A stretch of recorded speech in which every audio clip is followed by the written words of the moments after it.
దేవుడి నామానికి మహిమ కలుగును గాక. అందరికీ నా వందనాలండి. మరొక ఎపిసోడ్లో మీ ముందుకు రావడానికి దేవుడు అనుగ్రహించిన కృపను బట్టి దేవాది దేవునికి నా వందనాలు తెలియజేస్తున్నానండి. చిన్న వాక్యం చదువుకుందాము. ఫలించని అంజూరపు చెట్టు గురించి తెలుసుకుందాము. లూకాసు వార్త 13వ అధ్యాయము 6-9 వచనాలు చదువుకుందాము. మరియు ఆయన వారితో ఈ ఉపమానము చెప్పెను. ఒక మనుషుని ద్రాక్ష తోటలో అంజూరపు చెట్టు ఒకటి నాటబడి ఉండెను. అతడు దాని పండ్లు వెదక వచ్చినప్పుడు ఏమీ దొరకలేదు. గనుక అతడు, ఇదిగో 3 ఏండ్ల నుండి నేను ఈ అంజూరపు చెట్టున పండ్లు వెదక వచ్చుచున్నాను గాని ఏమీ దొరకలేదు. దీనిని నరికివేయము, దీని వలన ఈ భూమియు ఎలా వ్యర్థమైపోవలనని ద్రాక్ష తోటమాలితో చెప్పెను. అయితే వాడు, అయ్యా, నేను దాని చుట్టూ త్రవ్వి ఎరువు వేయు మట్టుకు ఈ సంవత్సరం కూడా ఉండనిమ్ము.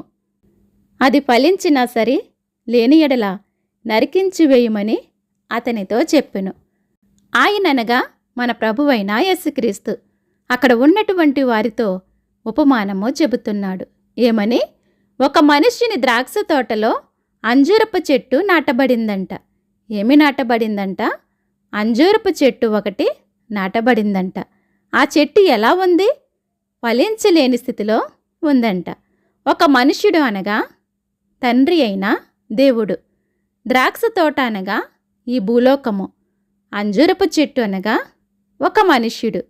అంటే తండ్రి అయిన దేవుడు ఈ లోకములో మనిషిని జన్మింపచేశాడు. ఆ మనిషిని దగ్గర దేవుడు ఫలాలను వెతుకుచున్నాడు. కానీ ఆ మనుష్యుడు ఈ లోకానుసారముగా జీవించి దేవుని ఎరుగకుండానే ఎంతోమంది నశించిపోతున్నారు.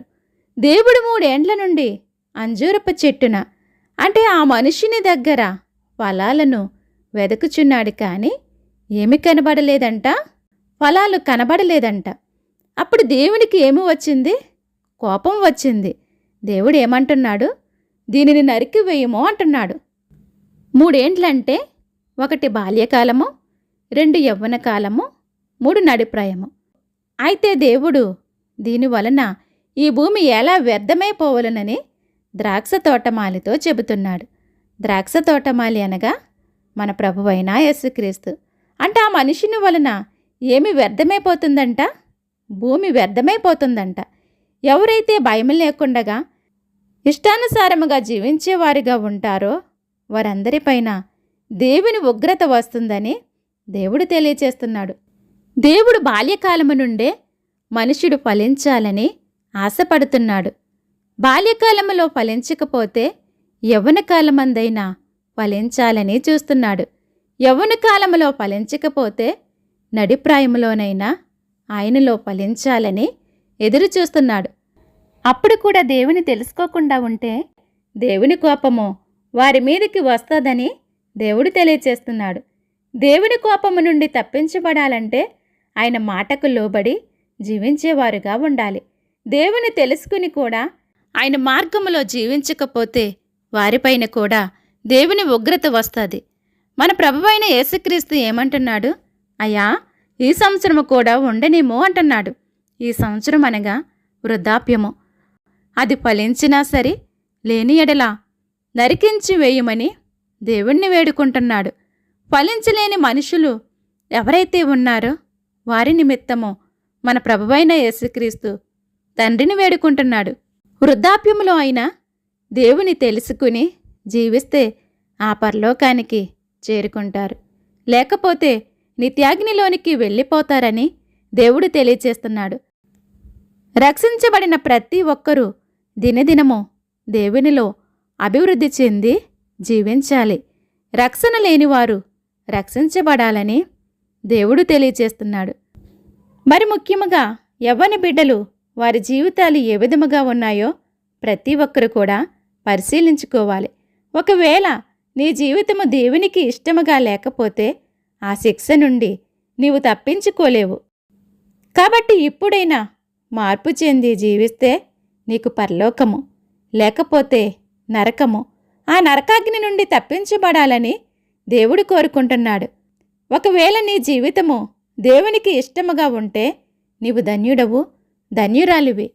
అయితే ఈ లోకములో ఎంతవరకు జీవిస్తామో అది ఎవ్వరికి కూడా తెలియదు. వృద్ధాప్యము వరకు సమయము ఉంటుందో లేదో ఎవరికీ తెలియదు. అది దేవునికి మాత్రమే తెలుసు. అయితే నీ జీవితాన్ని వ్యర్థపరచుకోకుండగా ఉన్న సమయంలోనే మన జీవితాలను ఎవరికి సమర్పించుకోవాలి? దేవునికి సమర్పించుకుని జీవించాలి. అలా జీవించిన ప్రతి ఒక్కరు కూడా ఆ దేవుని రాజ్యంలోనికి చేరతారని దేవుడు తెలియచేస్తున్నాడు. ప్రతి ఒక్కరికి కూడా దేవుని యొక్క వాక్యాన్ని దేవుడు అందచేస్తున్నాడు. దానిని మనము నిర్లక్ష్యము చేసి జీవిస్తే మనకేమాత్రము కూడా ఫలితము ఉండదు. ఉన్న సమయంలోనే మన జీవితాలను ఎవరికి సమర్పించుకోవాలి? దేవునికి సమర్పించుకొని జీవించినప్పుడు మనం ఎంతగానో దేవునిలో ఫలించి అభివృద్ధి చెందేవారముగా ఉంటాము. ఫలించలేనటువంటి చెట్టును దేవుడు ఏమంటున్నాడు? నరికివేయమంటున్నాడు. నరికివేసిన తర్వాత అది ఎక్కడికి వెళ్తుంది? అగ్నిలోనికి వెళ్ళిపోద్ది. అంటే ఆ మనుష్యుడు ఎక్కడికి వెళ్ళిపోతున్నాడు? అగ్నిలోనికి వెళ్ళిపోతున్నాడు. అలా అగ్నిలోనికి వెళ్ళకుండగా ఉండాలని మన ప్రభువైన యేసుక్రీస్తు ప్రతి ఒక్కరి నిమిత్తము కూడా దినదినము తండ్రిని వేడుకుంటున్నాడు. అయితే ఆయన మాటకు మనము లోబడి జీవిస్తే మన జీవితము ఎంతో ధన్యకరము. అటువంటి ధన్యకరమైన జీవితాలను ఎవరు కూడా పోగొట్టుకోకుండగా ఆయన మార్గంలో నడుచుకుని ఆయన రాజ్య వారసులుగా జీవించాలని దేవుడు తెలియచేస్తున్నాడు.